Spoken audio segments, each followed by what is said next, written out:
How would you like to travel the New York State Thruway toll-free? If an area assemblyman is able to steer his bill through the state legislature, you may be able to do it less than a year from now. Dan Levy has the story.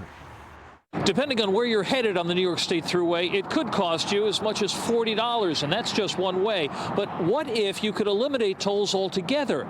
You'd want to do that, right? I'd like to eliminate them altogether. That would be great, but otherwise, I don't see why you would discriminate based on the time of day. This proposal is a proposal that seeks to utilize the Thruway during the overnight hours when the Thruway's used very little. Assemblyman Angelo Santabarbara calls it a common-sense way for New Yorkers to save time and money, believing that toll-free overnight travel between 10 p.m. and 6 in the morning is a win-win for all drivers, especially truckers. This is an opportunity for maybe some of those businesses to take a look at this as a cost savings measure.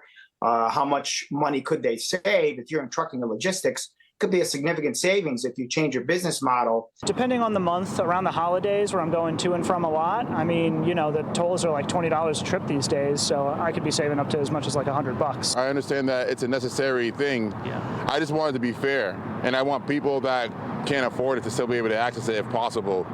What Santabarbara is proposing is a 2-year pilot program during which time data will be collected on traffic patterns, cost savings, and environmental impacts. After the data is analyzed, he says there will be contemplation for a long-term implementation. They could see a loss of some revenue, but I think it's manageable. We would keep an eye on that the next 2 years. We want to make sure they're prioritizing things like maintenance, snow clearing, the things that are essential that have to happen. Santabarbara says he is expecting bipartisan support, doesn't think it'll be difficult to find a Senate sponsor. And if all goes as planned, he expects to reach his legislative destination on January 1st, 2026. In Guilderland with coverage you can trust, Dan Levy, News Channel 13.